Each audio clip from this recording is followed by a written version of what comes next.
Ceramics are produced through the interaction of the four elements. Earth.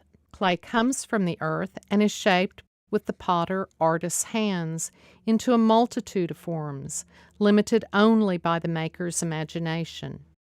Water makes the dry clay soft and pliable. Air dries the piece after shaping, prior to firing. Fire gives the work its final form, converting the clay's crystalline structure into a ceramic material much harder than the original clay and able to retain this hardness and shape on contact with liquids. Jornada Mogollon. Mogollon culture existed from about 200 AD until sometime between 1450 or 1540 AD. The easternmost branch of the Mogollon culture is known as the Jornada Mogollon and includes the western tip of Texas and adjacent areas of southern New Mexico and northern Mexico. The peoples of the Jornada Mogollon were the first potters in Texas. The earliest pottery was produced between 200 and 800 AD. The simple brown coil and scrape vessels were known as El Paso brownware. These were sometimes covered with red slip and known as redware. El Paso polychromeware followed, though they retain the same vessel forms as El Paso brown. The later ceramics are decorated with simple geometric designs. La Junta ceramics. Influenced by pre-Puebloan cultures like the Mogollons, the inhabitants of La Junta began to make and use pottery around 1450 AD. 7 types of La Junta ceramics have been identified. Some are undecorated utilitarian wares, some are unpainted textured wares, and some are decorated red on brown wares. The La Junta ceramic tradition came to an end in the mid to late 18th century. Caddo ceramics.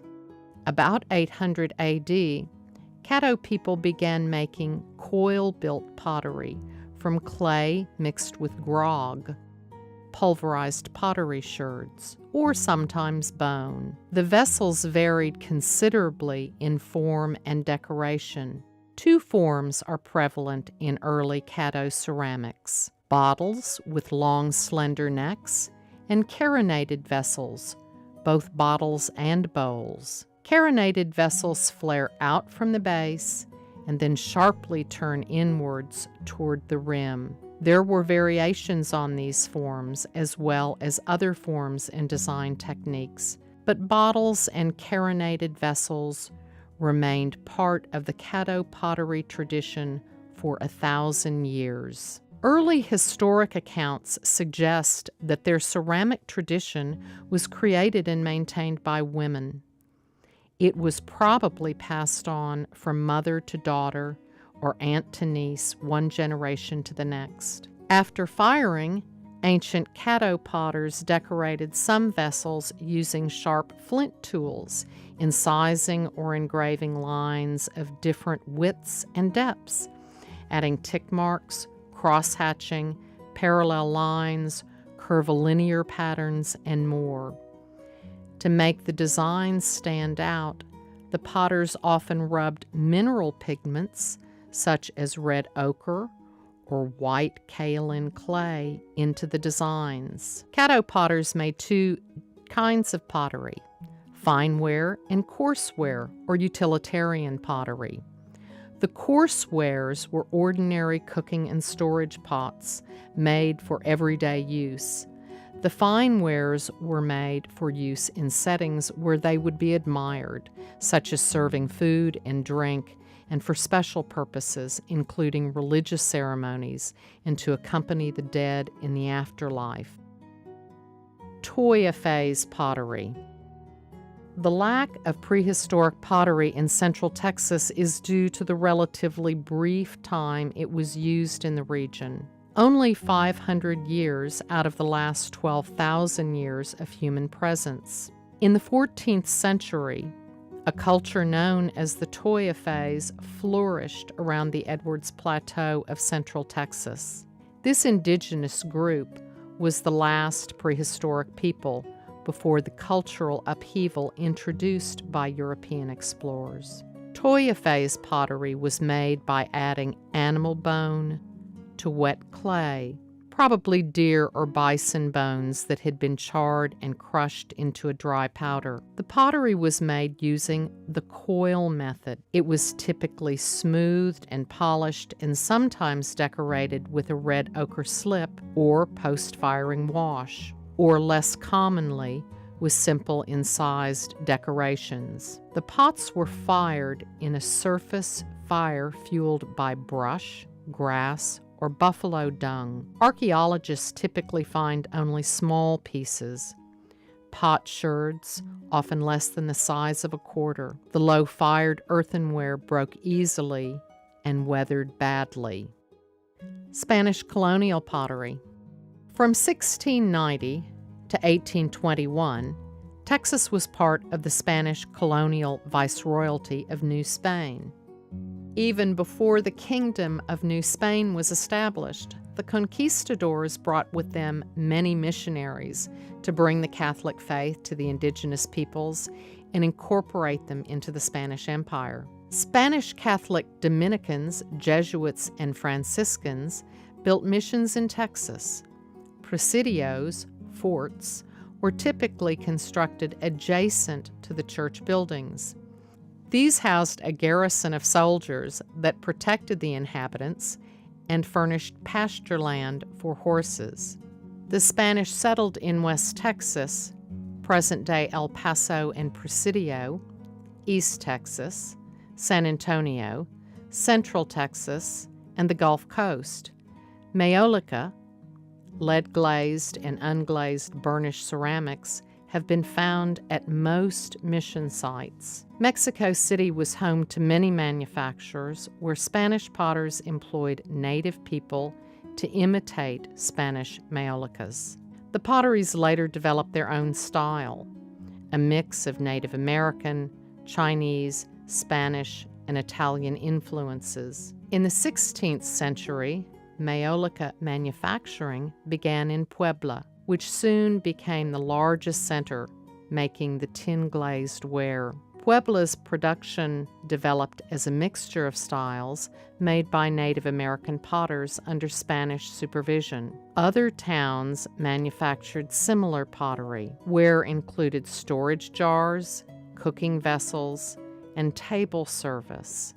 19th century ceramics.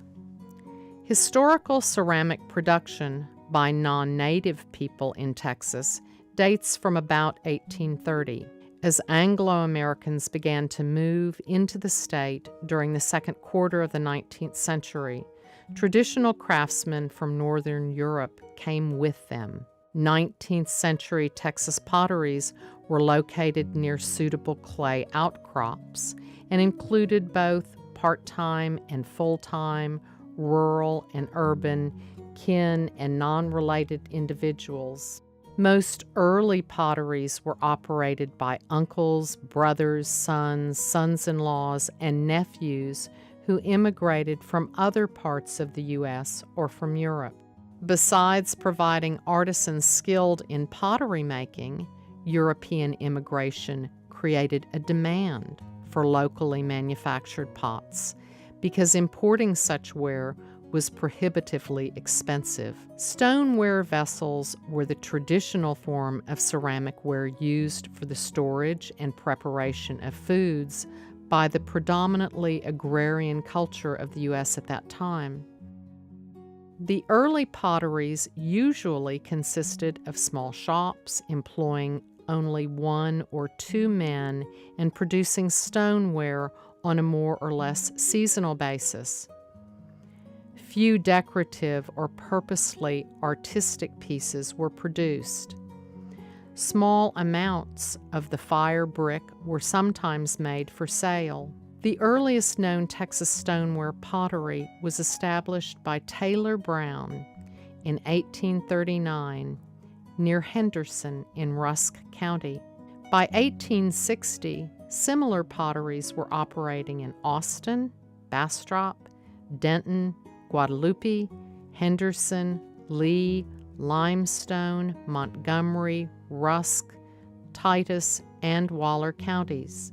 During the late 19th and early 20th century, more than 60 stoneware potteries were manufacturing across the state. After 1875, larger shops became established. By 1900, some semi-industrialized shops were operating in Texas, and their production was fairly large. Much of the individuality of the early wares was lost, and straight-sided white pots became the monotonous product. Most work was made by hand on a potter's wheel.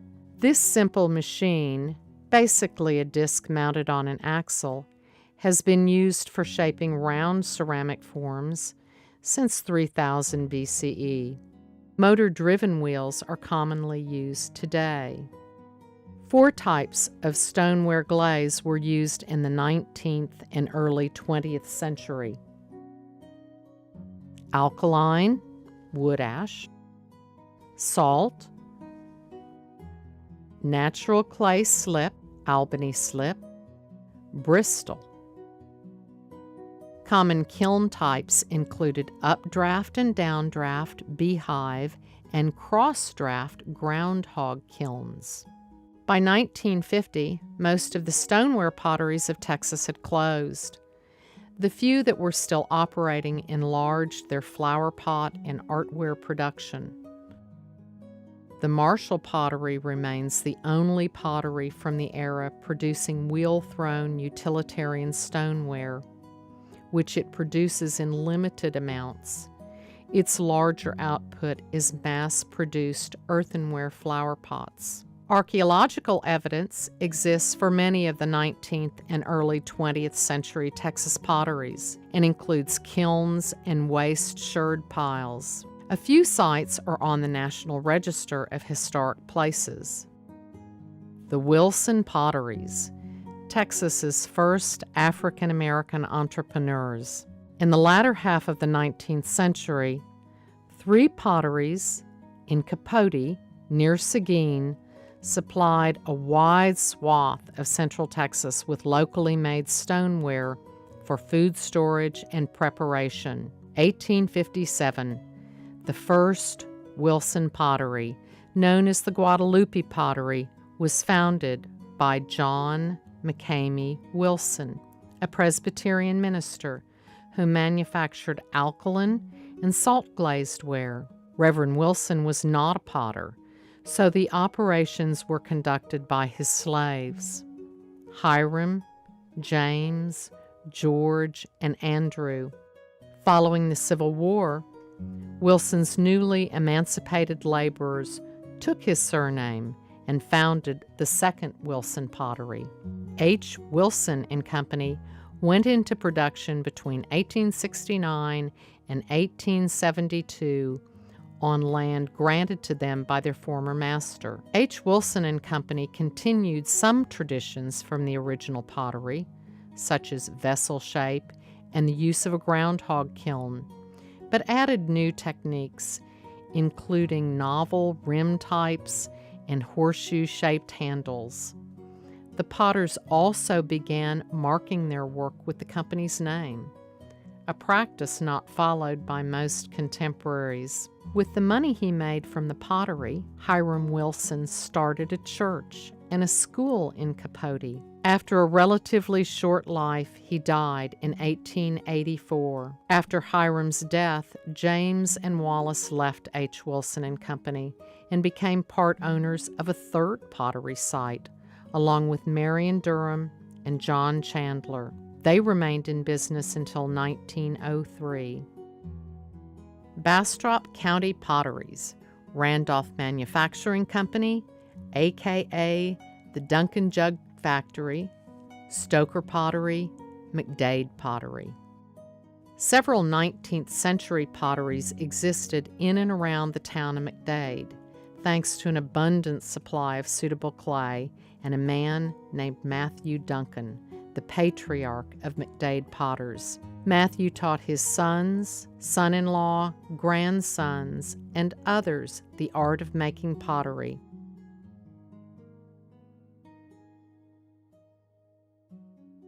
As a result of his influence, the area has been home to numerous potters and potteries.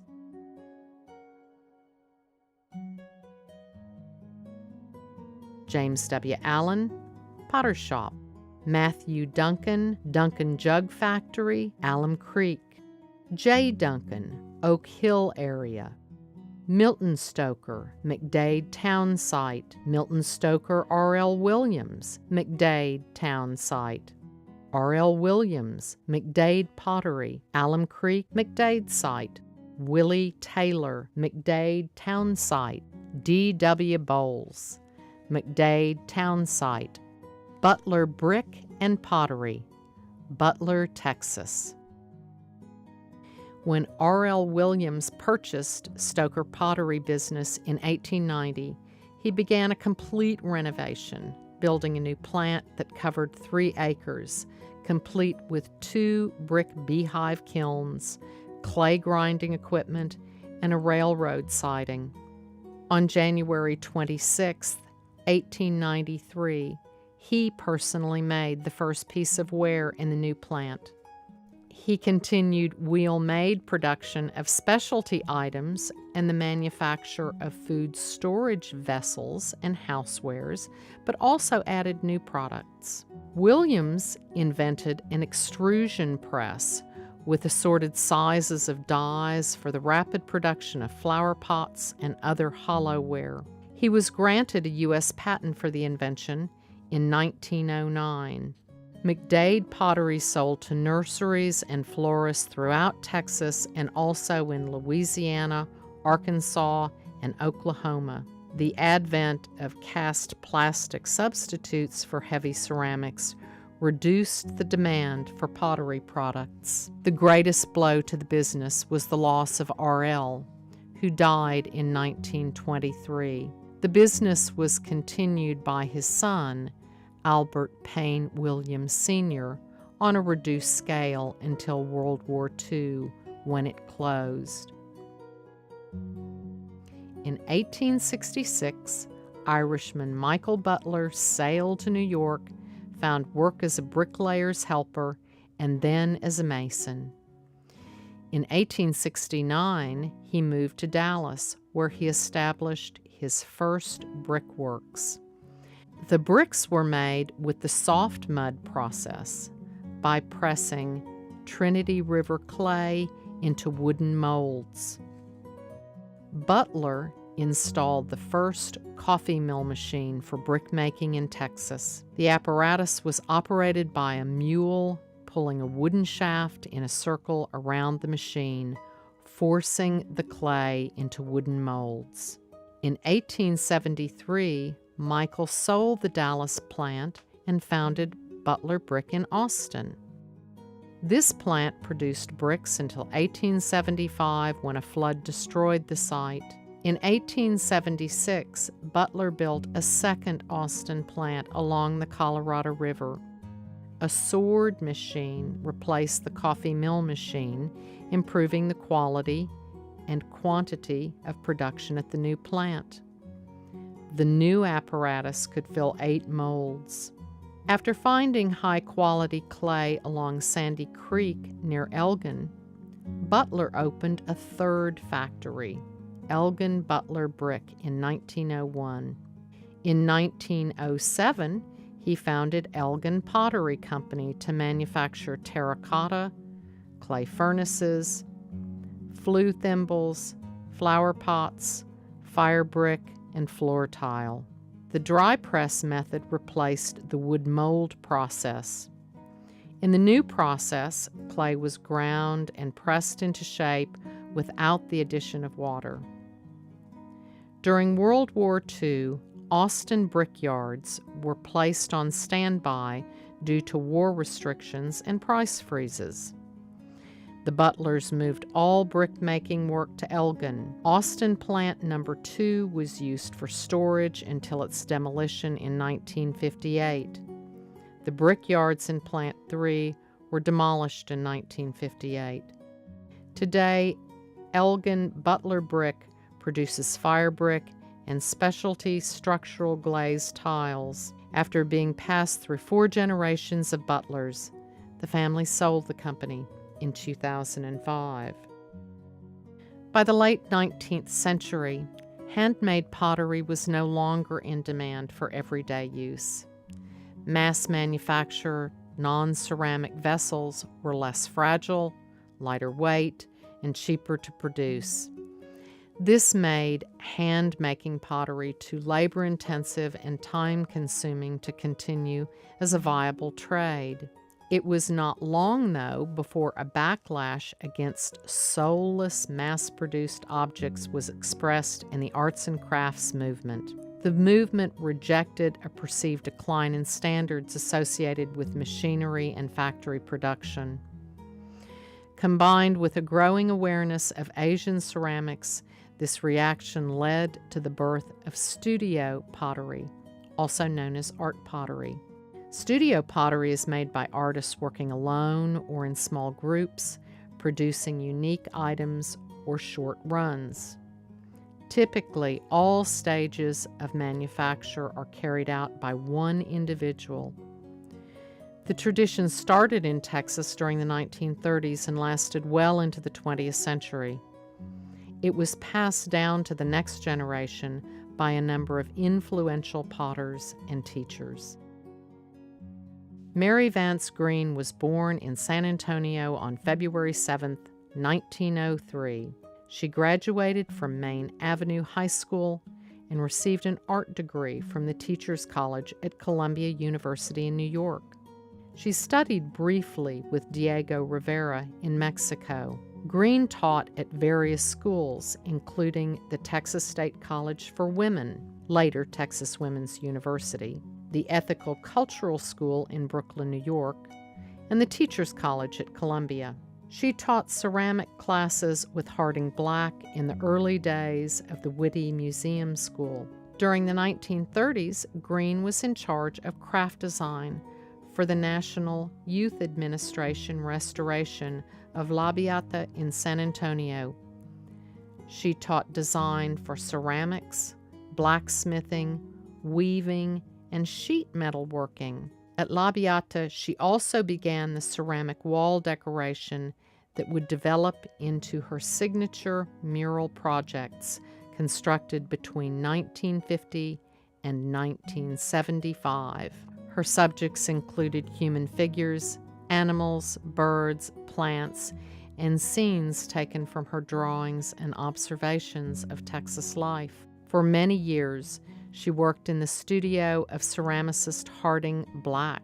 Her work was shown throughout Texas and the Southwest. She won prizes locally and statewide. In 1959, Green was named Woman of the Year in Art by the San Antonio Express-News. In 1984, she received, with Harding Black, the Lynn Ford Craftsman Award from the San Antonio Conservation Society. She was the first president of the San Antonio Craft Guild and founder of the Southwest Craft Center.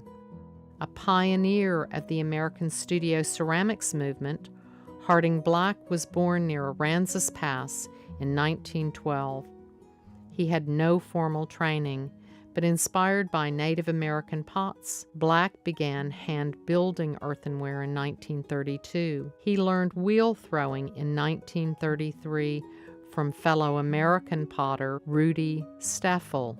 In the same year, he was appointed ceramics instructor at the Whitty Museum Archaeological Society, where he established a ceramics department. In the 1940s, he became interested in Oriental pottery and Bernard Leach's A Potter's Book. This led to his lifelong work in glaze formulation. Black established his own studio in San Antonio in the 1950s. His earliest work was coil-built. Later works were wheel-thrown, slip-cast, or press-molded. Black became known as a glaze master. Although he was capable of producing remarkable ceramic forms, bowls, vases, and sculptures, his true passion lay in glaze research. Black succeeded in his pursuit of the ancient Chinese copper red glaze, publishing his findings in the inaugural issue of Ceramics Monthly. Black's love of ancient glazes led him to developments not only in copper reds, but also in other Eastern glazes, such as celadons and oil spots, Scandinavian satin mats, and many others. Black shared his research freely, asking only that others continue to expand upon his work. Black continued to produce into his 80s, but decades of throwing clay and mixing glazes had taken a toll on his health. He retired from pottery in the late 1900s after a distinguished career that spanned more than 6 decades. In 1995, Black donated his collection of research notes and nearly 12,000 ceramic objects to Baylor University. In partnership with the Texas Collection, Baylor's Department of Art created a digital archive of Black's work, ensuring that his research would be available to future generations of ceramicists. Franz Kriweneck was born in Versach, Austria, in 1920. As a young man, he studied art in Vienna and Rome.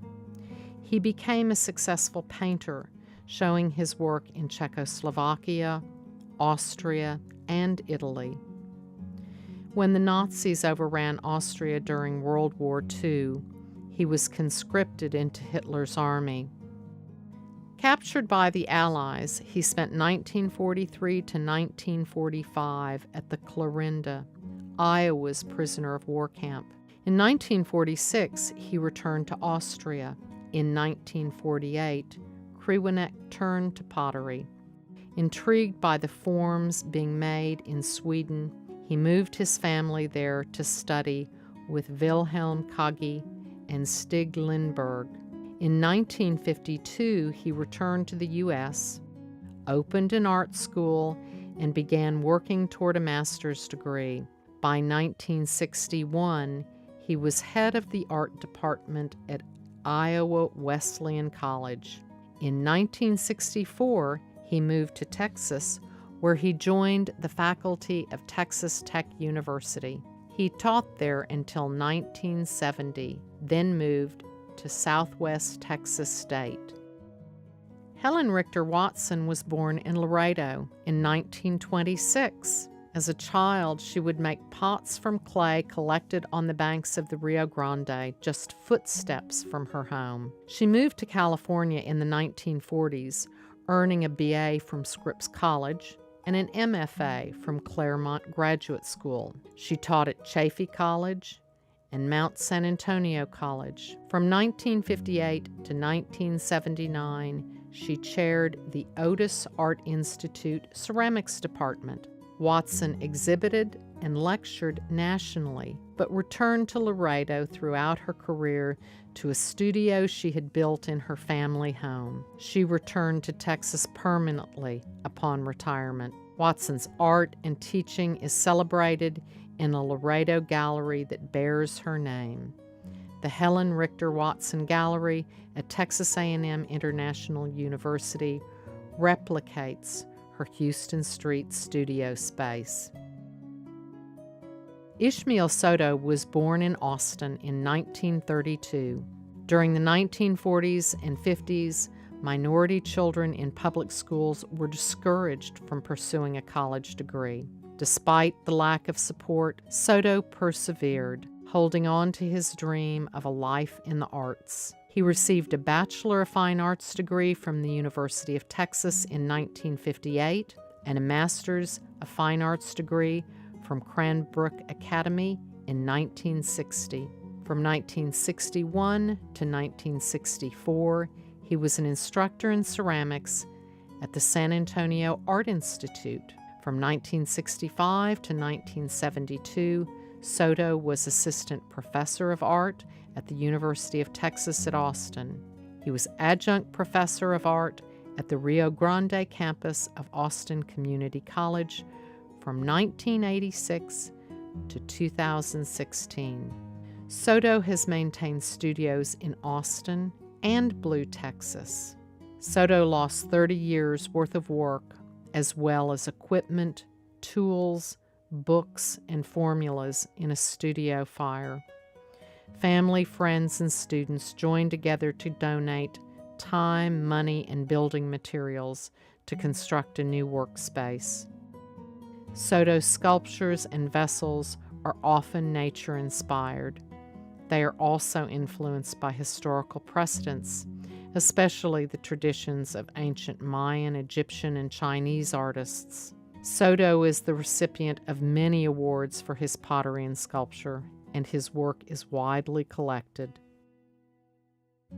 Richard Lincoln, 1928 to 2008.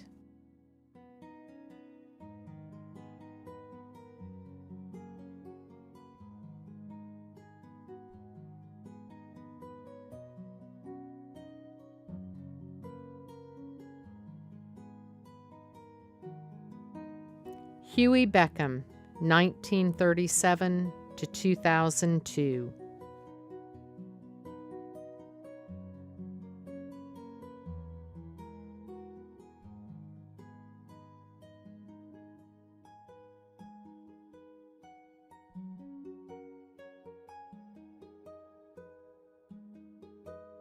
William Wilhelmi, 1939 to present.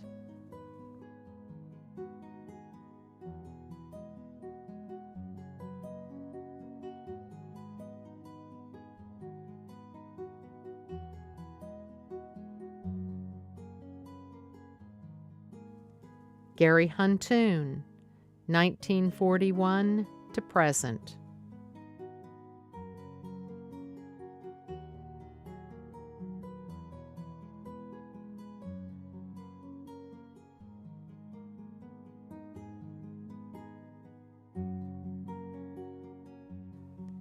Piero Fenci, 1944 to present.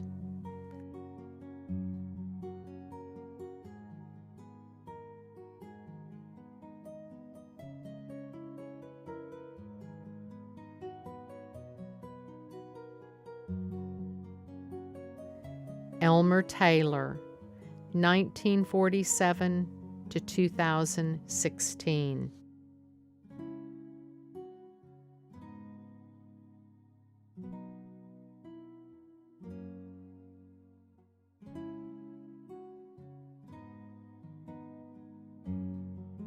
'21st-century Texas ceramics.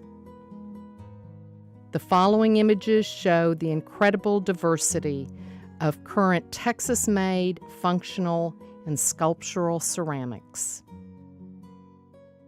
Texas has hundreds, if not thousands, of ceramic artists.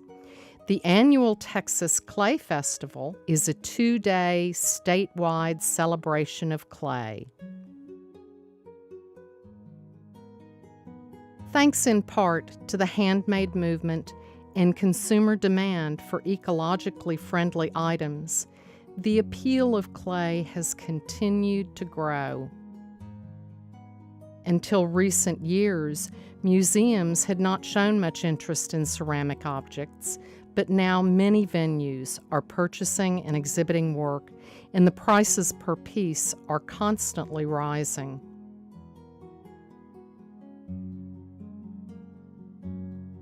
In 2016, the members of Bastrop Clay Arts created a new annual event.